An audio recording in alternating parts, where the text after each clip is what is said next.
കെഎസ്ആർടിസിയിൽ സ്ത്രീകൾക്ക് സൗജന്യ യാത്ര എന്ന പ്രഖ്യാപനത്തെ സ്വാഗതം ചെയ്യുകയാണ് ജനം. തീരുമാനത്തിൽ സന്തോഷമുണ്ടെന്ന് യാത്രക്കാർ പ്രതികരിക്കുന്നു. കെഎസ്ആർടിസിയിൽ സ്ത്രീകൾക്ക് സൗജന്യമെന്ന ഒരു വാഗ്ദാനം എന്ന് മുതൽ പ്രാബല്യത്തിൽ വന്നു തുടങ്ങുമെന്നതാണ് ഉയർന്ന ചോദ്യം. അത് വളരെയധികം ഞങ്ങൾ സ്വാഗതം ചെയ്യുന്ന സ്ത്രീകൾ, കാരണം ഞങ്ങൾ പല സമയത്ത് പല ദിവസങ്ങളിൽ ഞങ്ങളിങ്ങനെ ഒരുപാട് യാത്രകൾ ചെയ്യുന്ന ആളുകളാണ്. യാത്ര ജനതകൾക്ക് ഫ്രീ കിട്ടുന്നത് നല്ലതാണ്. പക്ഷേ അത് കെഎസ്ആർടിസിക്ക് ഒരു വൻ നഷ്ടമല്ലേ? കെഎസ്ആർടിസി ഇപ്പം തന്നെ നഷ്ടത്തിലാണ് ഓടുന്നതെന്ന്. സന്തോഷമേ ഉള്ളൂ, പക്ഷെ സമയമെടുക്കും ആകും. പുരുഷന്മാർക്കും എല്ലാം ഒന്ന് പരിഗണിക്കണം. 55 കഴിഞ്ഞ് അങ്ങനെ ആക്കുന്നവർക്കൊക്കെ കാർഡ് സിസ്റ്റം എന്തെങ്കിലുമൊക്കെ കൊടുക്കുകയാണെങ്കിൽ വലിയ ഉപകാരമായിരിക്കും. അത് പ്രാവർത്തികമായാൽ നന്ദി, എക്സലൻറ്റ്, വളരെ സന്തോഷം.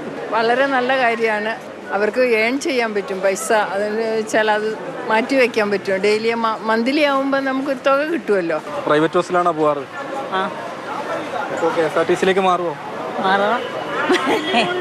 നടന്നു കിട്ടിയാൽ നല്ലതായിട്ട് കാണും. 15-ാം തീയതി തൊട്ട് നടപ്പിലാക്കും എന്നാണ് പറഞ്ഞത്.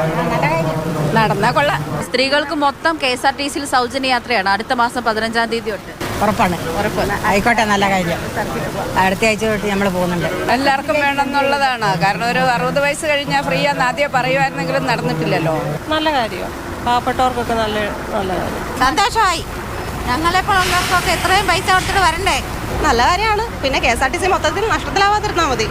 UDF സർക്കാരിൻ്റെ ഈ ഒരു പ്രഖ്യാപനത്തെ ബഹുഭൂരിപക്ഷം യാത്രക്കാരും സ്വാഗതം ചെയ്യുകയാണ്. പക്ഷേ പ്രഖ്യാപനം കൊണ്ട് മാത്രം ആയില്ല, വളരെ ഭംഗിയായി ഈ പ്രഖ്യാപിച്ച പദ്ധതി നടപ്പിലാക്കണം എന്നതാണ് യാത്രക്കാർക്ക് പറയുവാനുള്ളത്. സന്തോഷം, വളരെ സന്തോഷം. അതെയോ, നല്ല കാര്യമല്ലേ മോനെ അവര് പറഞ്ഞത്. പ്രതീക്ഷ എല്ലാരും എന്തെല്ലാം പ്രതീക്ഷിച്ചിരിക്കാന്നറിയാം. സ്ത്രീകൾക്ക് ഇനി സൗജന്യമായി യാത്ര ചെയ്യാമെന്നാ പറയുന്നത് അല്ലേ? ഓ എങ്കിൽ സന്തോഷമല്ലേ? ഇതുപോലെ വന്ന് കാത്ത്. പിന്നെ ഒരു കാര്യം, അപ്പോൾ ബസ് കാണൂല. ഫാസ്റ്റിനും കൂടെ ആക്കണം, ഓർഡിനറി ആയിട്ട് ഒതുക്കരുത്, എങ്കിലേ നമുക്ക് ഉപയോഗമുള്ളൂ. ദൂരെയുള്ള യാത്രക്ക് സൗജന്യം പോകുന്നത് വലിയ കാര്യമാണ്. നല്ലതല്ലേ? നല്ലതാ. അങ്ങനെ ആവണം, അതായാൽ നല്ലതാ. സന്തോഷമാണ്. പ്രഖ്യാപനം നടത്തുമ്പോൾ KSRTC നഷ്ടത്തിലേക്ക് പോകുമെന്നുള്ള വിമർശനങ്ങളൊക്കെ നിലനിൽക്കുകയാണ്. ഇപ്പോൾ എന്തായാലും ഈ പ്രഖ്യാപനം ഉണ്ടാകുമെന്ന് പറയുന്നത് അതെങ്ങനെയാണ്, എവിടെ വരെയാണ്, ഏത് ബസ്സുകളിലൊക്കെയാണ് എന്നുള്ള സംശയം കൂടി സ്ത്രീകൾ ഇപ്പോൾ എന്തായാലും ബാക്കി വയ്ക്കുന്നുണ്ട്.